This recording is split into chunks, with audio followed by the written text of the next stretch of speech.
No cabe duda de que estamos viendo y viviendo la época de oro de las extremas derechas. Y hay un elemento común a todos estos partidos reaccionarios, ultraconservadores que les une, que les hace más fuerte. Y es el utilizo del recurso al odio al migrante, el odio al otro. Esa persona que llega normalmente en patera más que en avión y que viene aquí en nuestros países, en la patria de la civilización occidental, a robar, a matar, a violar nuestras mujeres, que quiere imponer su cultura, quiere imponer su religión y que encima de eso quiere hasta nuestras ayudas sociales. La extrema derecha se hace cada día más fuerte mientras la izquierda no hace nada para parar esta oleada de racismo y de xenofobia. Porque la izquierda siempre está cayendo en los errores de siempre, de hablar del migrante sin él, o sea, sin tratar con él de verdad, considerándolo más como un recurso económico que una persona, que un ser humano. Pues la izquierda tiene sus errores, sus fallos, y cada día que pasa nos acercamos a un escenario siempre más terrorífico, donde la gente cada día más está anestesiada a la muerte, al dolor y al sufrimiento. Hoy en el Transatlántico, desde el puerto de Vallecas, vamos a hablar de inmigración, tema que va a ser absolutamente clave para las próximas elecciones europeas. Sumaos y que disfrutéis de este pequeño pero intenso viaje. Bienvenidos.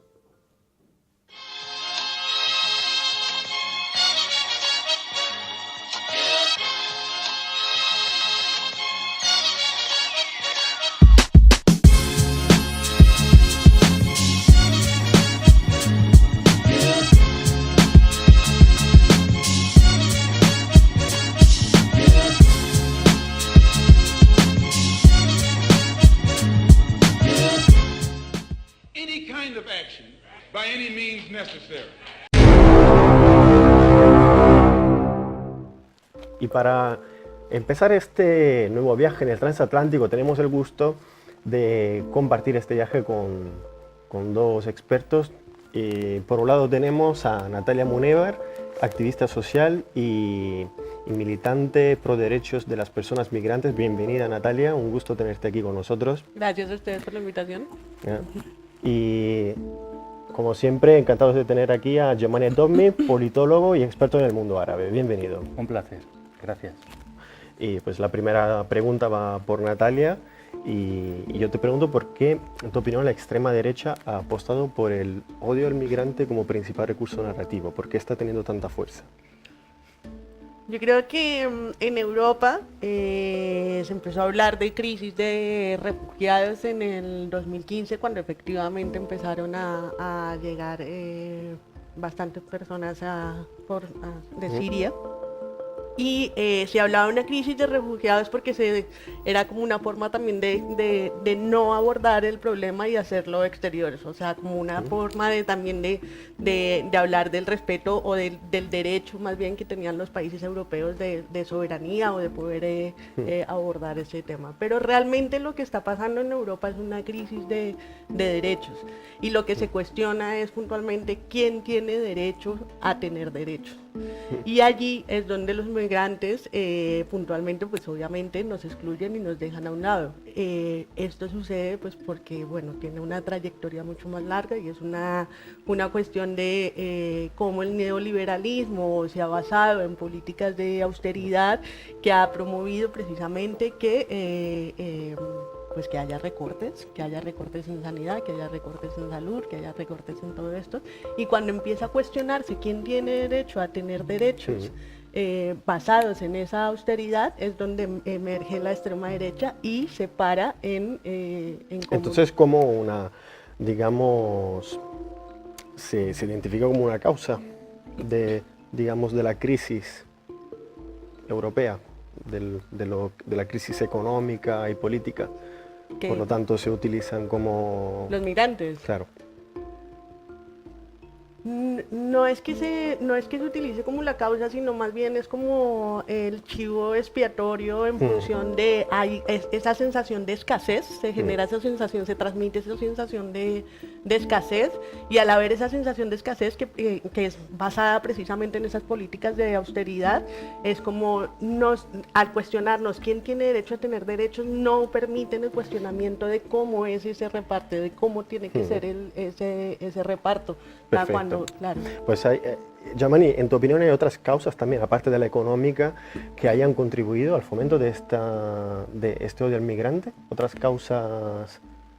Bueno, yo más que causas, yo creo que es la forma de ver la vida política y el hecho político por la parte de la derecha. Yo siempre, y eso lo defiendo siempre, la derecha tiene una visión del poder patrimonialista. Por supuesto, estoy absolutamente de acuerdo con lo que ha dicho Natalia, pero también la derecha, como digamos, considera que el poder es suyo. Por lo tanto, está dispuesta a utilizar cualquier cosa para lograr el poder, para conservar el poder y por lo tanto los migrantes, hasta dentro de los migrantes jerarquizará a los migrantes. Hemos visto, por ejemplo, Vox cómo está utilizando, digamos, está intentando diferenciar, y eso es una táctica es una táctica electoralista más bien, yo considero que es así. Por lo tanto, la derecha, en pro de lograr el poder, no tiene ningún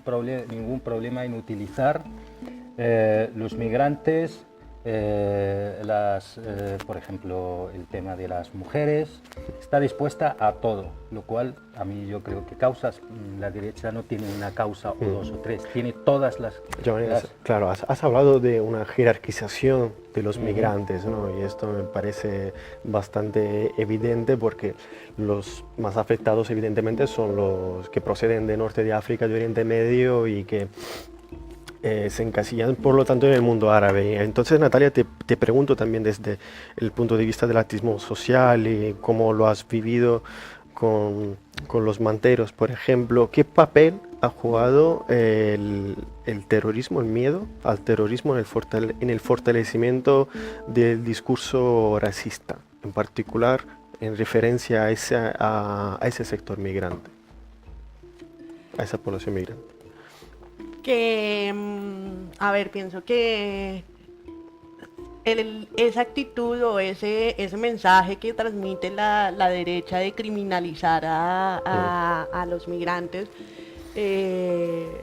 obviamente hace parte de todo ese papel de utilizar a las migraciones de chivo expiatorio. Bueno, creo que es un problema porque realmente nosotros, los migrantes y más las personas racializadas que vienen, por lo menos, por ejemplo, todos los que vienen de África, que vienen en situaciones extremadamente precarias, que no migran porque quieren, sino porque les toca. O sea, cuando nosotras tomamos la decisión de salir de nuestros países, no lo hacemos porque nos haga felices o porque queramos dejar nuestras casas, sino porque las situaciones nos llevan a ello.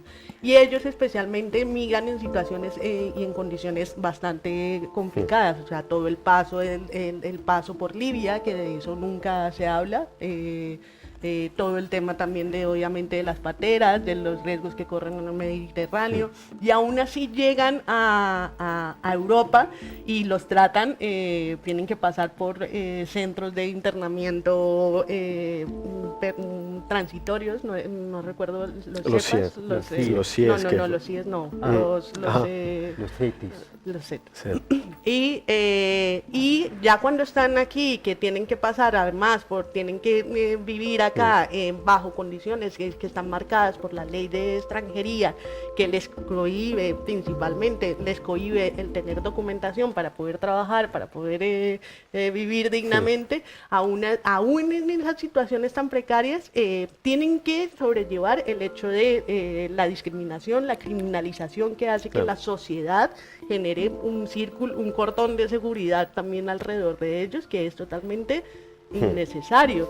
Y además obviamente, y eso también pasa por la política, el racismo institucional, las campañas. De hecho, has hablado efectivamente de todo lo que tienen que vivir los migrantes, también en este recorrido, que antes de llegar a una integración verdaderamente complicada, tienen que pasar por un limbo.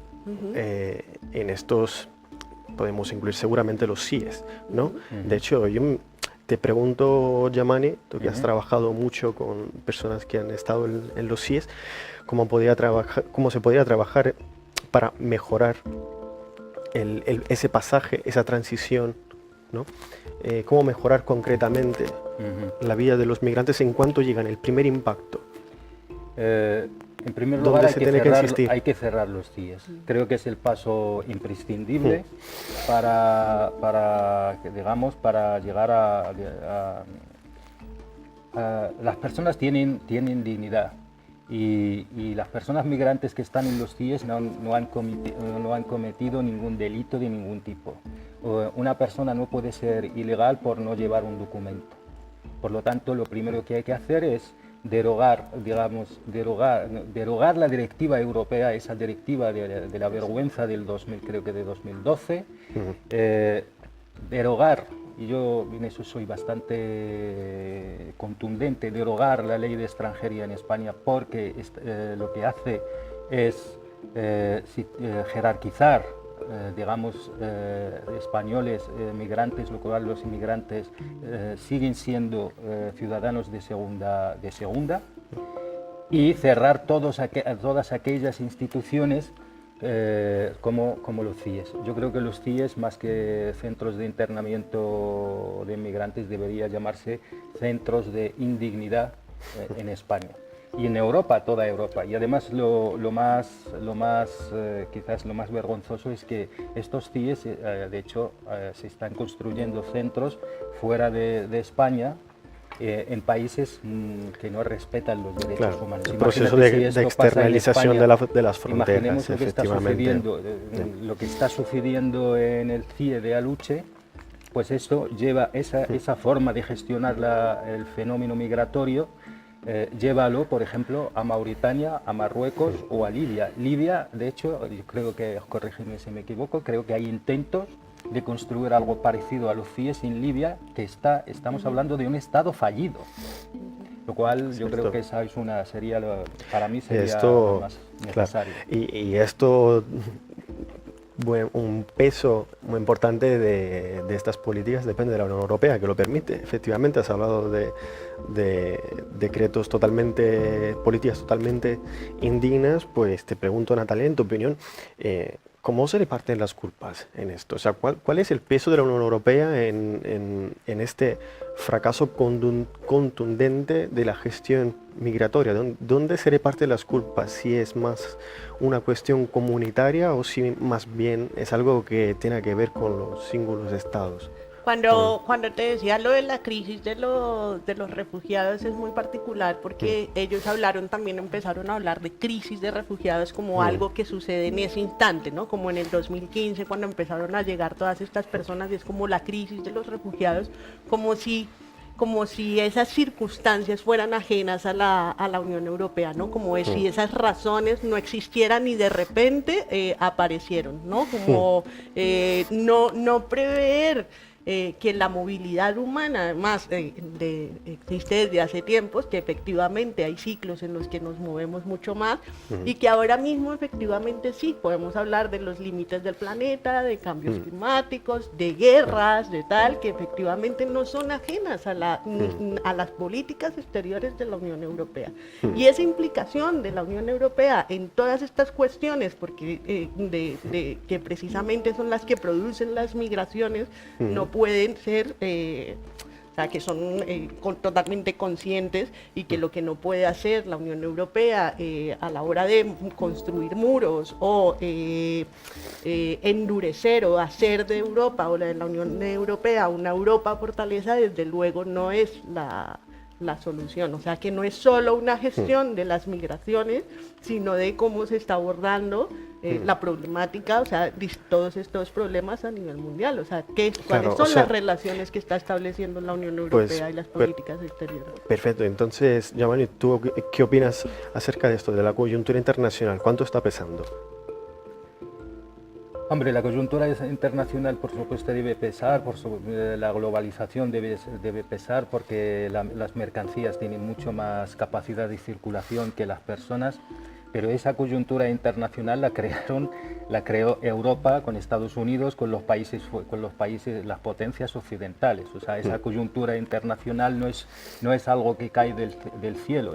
La crisis económica del 2008 ha sido una consecuencia de una desregulación brutal del mercado, por ejemplo, y de la subprime en Estados Unidos. Por lo también, tanto, como decía Natalia, esta coyuntura cuestión no nos vino económica. dada por los dioses del Olimpo, sino que es una cosa que nosotros hemos creado.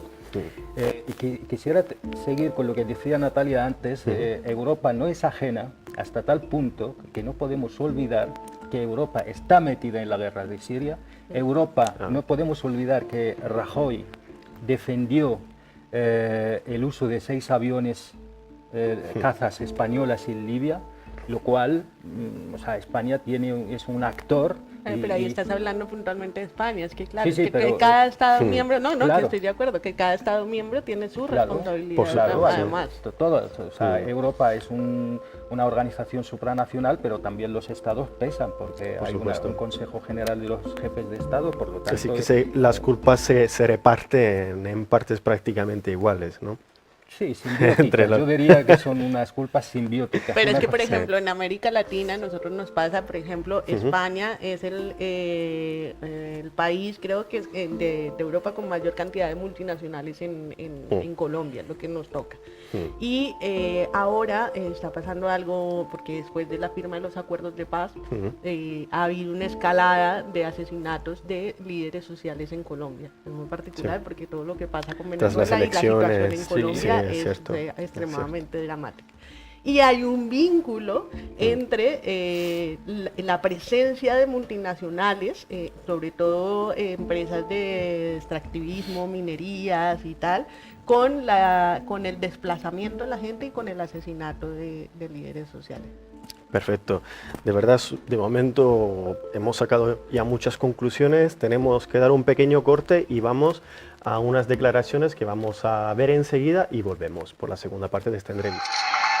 Candidato al premio Sájarov por su labor, el Aquarius lleva 2 meses amarrado en Marsella. En junio atracó en Valencia con 630 migrantes tras 8 días en el mar esperando a que algún país les permitiera desembarcar tras la negativa de Italia y Malta.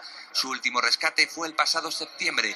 Poco después le retiraron las banderas con las que navegaba debido a supuestas presiones diplomáticas italianas. Tendremos un país de acogida. España será un país de acogida.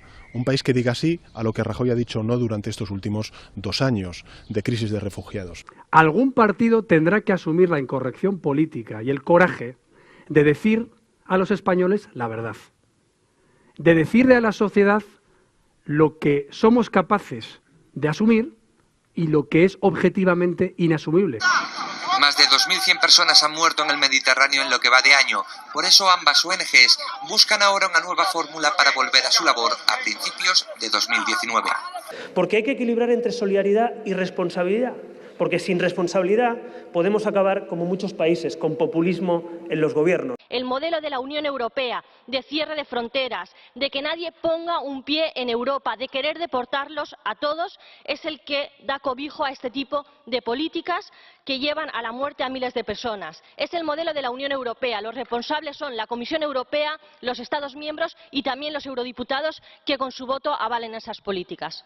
Esta lógica de guerra entre el último y el penúltimo por esos recursos escasos que generan las políticas neoliberales de austeridad, esas políticas que en vez de combatir la pobreza, lo que hacen realmente es combatir a los pobres, no solo están degradando los derechos de las personas migrantes, están atacando, están degradando nuestros derechos. Bienvenidos otra vez, estamos de vuelta por la última parte de este viaje en el transatlántico. Hemos escuchado unas cuantas declaraciones y vamos contigo, Yamani, empezamos contigo. Y te va a preguntar si se puede afirmar que el discurso de la extrema derecha al día de hoy sea un resurgimiento de la narrativa fascista. Absolutamente. Yo no tengo ninguna duda de que lo que está pasando con muchos de los partidos de extrema derecha europeos, por ejemplo, aquí en España, en Italia, son partidos absolutamente fascistas. Habrá incluso nazis, pero estos tipos de partidos son fascistas 100%, no tengo ni la mínima duda. Además, ¿en qué se basa el fascismo? Pues en el odio al otro. Y hemos visto en campañas electorales como partidos como aquí en España Vox, hemos visto en la Liga Norte, la Liga en Italia, su discurso es absolutamente ante el otro y por lo tanto miedo, y el miedo al final de todo, el miedo lleva, el final de camino es la violencia. Por lo tanto yo no tengo ningún problema en decir que estos partidos son fascistas. Estos partidos son fascistas, Natalia, ¿estás de acuerdo? Y el antifascismo puede ser un antídoto, tanto social como electoral, obviamente puedes dividir las dos cosas, al auge de esta extrema derecha. Claro, sí, absolutamente son fascistas y tenemos que pararnos fuerte frente a eso. Y me parece muy interesante, por ejemplo, ahora lo que está pasando ahora con el movimiento feminista, porque especialmente, por ejemplo, en Brasil, cuando llegó, antes de que subiera Bolsonaro, las mujeres fueron las que salieron a la calle en contra de todas estas apuestas, que diría yo, irresponsables, ¿no? Porque a la hora de generar miedo, y de señalar chivos expiatorios como serían los migrantes o las mujeres, y llevar el discurso hacia esa parte de quién tiene derechos a tener derechos y no cómo se hace el reparto, o sea, como por ejemplo no se permite cuestionar que el rescate bancario o los recortes o sabes todo esto, sino que se lleven los discursos hacia el odio, hacia la discriminación, hacia tal, y qué mal vivir así, qué mal vivir con miedo, qué mal, no, o sea, no. Y pienso que esas apuestas, por ejemplo, como los feminismos y lo que estamos empezando a ver, sabes, ahora con las migraciones. Para los migrantes es muchísimo más difícil organizarnos y pararnos fuerte frente a eso, porque a diferencia de las mujeres estamos en todos lados y todas nos reconocemos, pero todos los migrantes pues tenemos diversidades culturales, diferentes idiomas. Es más difícil aglutinar, claro, ¿no? es mucho más difícil encontrarnos, además que estamos en otro espacio y en esos espacios, esa misma acogida y esa gestión de los tiempos y de cómo nos encontramos nosotros en otros espacios es difícil. Pero pienso que ahora, por ejemplo, en lo que toca en España, está empezando a pasar que los migrantes nos estamos empezando a encontrar, nos estamos empezando a organizar y que todavía falta ahí, pero es esto necesario. también proceda evidentemente de este ataque de la derecha, ¿no? Porque yo creo que eso es una razón para que la gente empiece a unirse y organizarse. Es que ¿sabes qué pienso yo? Que muchas veces también el coger al migrante como chivo expiatorio responde también a que los migrantes no podemos responder. O sea, como que esa respuesta, ese señalamiento por parte de la extrema derecha a los migrantes corresponde en cierta medida como a la respuesta que tiene que dar la izquierda, ¿no? Porque la izquierda es la que se siente interpelada, pero es que la izquierda puede responder desde una perspectiva del respeto de los derechos humanos, pero no como migrantes. Es decir, los que tenemos la legitimidad de dar esa respuesta somos los migrantes. Sí, además a menudo, Yamani, probablemente la izquierda no ha centrado el objetivo, hablando de las migraciones, ¿no? Pues evidentemente hay que hacer un poco de autocrítica, evidentemente, porque de otra forma no se podría parar los pies a la derecha. Quizás, pues, Giovanni, te pregunto en primer lugar, ¿cuáles han sido, en tu opinión, los principales fallos de la izquierda con respecto al avance de la extrema derecha? ¿Por qué no han conseguido parar esto? En relación a la inmigración, exactamente. En relación con la inmigración. A mi juicio son dos fallos. El primero es el tutelaje, que es por donde iba ella lo decía, que hemos llegado todos a ver programas de televisión de supuesta progresía donde hablaban del tema de inmigración y había solo gente autóctona, no había inmigrantes, como si inmigrantes no podían ser sociólogos, sociólogas, abogados, abogadas, y si tú veías a 4 en un plató, solo había, por ejemplo, gente española, hablando de inmigrantes. Y por lo tanto, y eso lo han hecho gente de izquierdas, ¿no? Yo entiendo que habrá medios de derechas que hagan eso, es lógico, pero que lo hagan la izquierda a mí me parece, sinceramente, me parece bastante alarmante. Y la izquierda nunca consideró al migrante a las personas migrantes como un sujeto que puede llegar a ser sujeto social y político, sino siempre ha tenido con él una visión, o con ella, con las personas migrantes en general, una visión digamos, desde arriba, de tutelaje. El segundo a mí me parece todavía muchísimo más peligroso, que es la trampa, lo que yo llamo la trampa de la utilidad. Incluso la propia izquierda ha caído en algunos, yo he oído algunos discursos, algunos comentarios de gente muy de izquierdas o considerada gurús de la izquierda, hablando en términos de utilidad. Es que si no dejamos venir a migrantes, España dentro de no sé cuántos años no va a poder pagar las pensiones. O algo peor, o algo peor, por ejemplo, cuando Francia ganó el Mundial. Y claro, Francia era una selección de África, en el fondo, no era Francia, era África jugando el Mundial, con una bandera francesa. Había tweets o había comentarios de gente de izquierdas que decía, ¿ves cómo hay que dejar llegar a los migrantes porque así podemos ganar el Mundial? A mí, sinceramente, esos dos, seguramente habrá más, no da tiempo para profundizar más, pero a mí estos dos, tutelaje y trampa de utilidad de la izquierda, me parecen lo más urgente que la izquierda tiene que corregir ya, si no perderá la batalla directamente. Yamani ha hecho el diagnóstico y Natalia, pues te pregunto, el tratamiento, ¿cuál es la cura? ¿Cómo se puede levantar la izquierda? Qué difícil. Yo no soy politóloga. Es una pregunta un poco complicada. Yo no soy politóloga, yo soy ingeniera. Y terminé aquí metida, pues obviamente porque soy activista y vengo más desde la perspectiva, por supuesto, del activismo, de los movimientos sociales, porque has hablado de dos movimientos, en mi opinión, centrales. Feminismo y colectivos migrantes. Sí. Pienso que tiene que haber, porque pienso que esa parte cuando se empiezan a hablar del utilitarismo o cuando están ahí confundidos con las migraciones que no saben cómo abordarlas, porque si dicen, sí, quitemos las fronteras y tal, entonces están pensando en clave electoral, ¿no? De cuántos votos se están perdiendo y tal. Mira, yo pienso que, y obviamente eso lo puedo pensar desde una posición muy movimentista y activista, y es que tiene que haber una coherencia con lo que haces y con lo que, ¿no? Y en lo que crees. Y para mí, por ejemplo, en ese sentido, tengo muy buenos ejemplos en lo que toca en América Latina, con Pepe Mujica, con el mismo Chávez,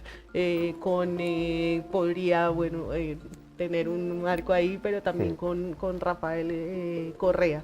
Y es como, bueno, o sea, si se paran en una posición del respeto de los derechos humanos y plantear unas políticas a partir de la base, de esa base, entonces puedes gobernar desde una coherencia que sea legítimo, ¿vale? Que todo vaya mejor. Y creo que en lo que nos toca a nosotros, Podemos en algún momento lo hizo cuando se pensó esa salida desde el 15M. Y de hecho fue una esperanza para todos en el sentido de que fue un espacio donde se juntaron diferentes posiciones o diferentes espectros de la izquierda, y entonces desde ahí nos hizo ilusión. Pero a medida que empezó a pensar, en el electorado, en el, ¿cómo le dicen?, el barómetro, las encuestas, pues entonces se pensó a perder toda esa legitimidad. Yo espero que la recuperen en algún Últimas preguntas, muy rápidas. ¿La posición sobre inmigración va a pesar en estas europeas, Yamani? Sin duda. Muy rápidamente. ¿Y por qué? Yo no tengo ninguna duda de que la inmigración ha marcado bastantes políticas, por ejemplo el Brexit, las elecciones italianas, las elecciones aquí en España, por lo menos las andaluzas, y va a marcar sin duda las elecciones europeas por un tema concreto que es la derecha, el fascismo, mejor dicho, lo va a utilizar y habrá que prepararse para ello. ¿Estás de acuerdo? ¿Cómo lo ves? Sí, claro, principalmente porque, por ejemplo, en términos de presupuestos, la mayoría del presupuesto está dedicado para cuestiones de seguridad y defensa. Perfecto. Y en términos económicos ya simplemente se van a intentar mantener esos márgenes adecuados. ¿Qué va a pasar ahora que va a irromper la extrema derecha en la Eurocámara, probablemente como segunda fuerza en el Europarlamento? ¿Qué va a pasar? Bueno, respecto a la inmigración. Bueno, de todas maneras ya hay apuestas de extrema derecha en el Parlamento, ¿eh? Sí, no, eso sí, eso ya. Pero probablemente según las encuestas va a tener un peso bastante mayor, probablemente va a ser el segundo grupo parlamentario más grande de la Eurocámara. Bueno, pues... Giovanni, va a cambiar algo. Yo más que lo que va a pasar, yo no lo sé. Bueno, sí, lo intuyo que lo que va a hacer el fascismo en el Parlamento Europeo. Pero sinceramente no me preocupa, pero me preocupa más que desde este lado, el nuestro, no hagamos nada. Y tal como están las cosas, no estoy muy optimista. Una consideración final, que ya estamos en los saludos en el último minuto, 30 segundos cada uno. Consideraciones finales sobre este tema, sobre la inmigración, dónde vamos y... Bueno, tengo las esperanzas puestas en que nos sigamos encontrando las migrantes, o sea, de que nos sigamos organizando, de que sigamos haciendo una apuesta fuerte, de que nos sigamos parando fuerte y creo que es la única forma. Esto yo creo que lo hemos hablado en varias ocasiones con Yamami, lo hemos intentado, es difícil precisamente por todo lo que hemos hablado, pero por ejemplo ahora me ha tocado que estoy en la Comisión de Migración y Antirracismo de Feminismos y nos hemos encontrado mujeres en todo el estado de diferentes países y se puede trabajar mucho. Claro, entonces me hace mucha ilusión pensar en eso. Pues sí. Una respuesta que tiene que proceder desde los que más se ven afectados. Yo creo que hay que trabajar mucho desde abajo, hay que trabajar mucho desde abajo.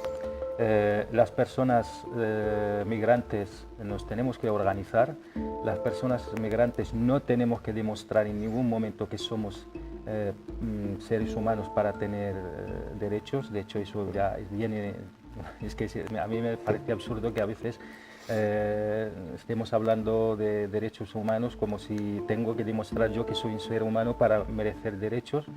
Creo que hay que activar aquello de ninguna persona es ilegal.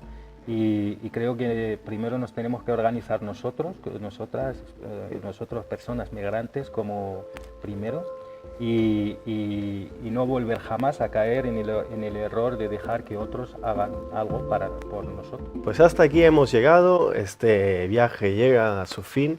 Esperemos que hayáis disfrutado de este viaje con nuestros compañeros y si os ha gustado el programa, que lo compartáis, que lo comentáis y que nos apoyéis simplemente de esta forma. Nos vemos en el próximo viaje del transatlántico con nuevos temas y nuevos debates. Un gusto como siempre y hasta la próxima.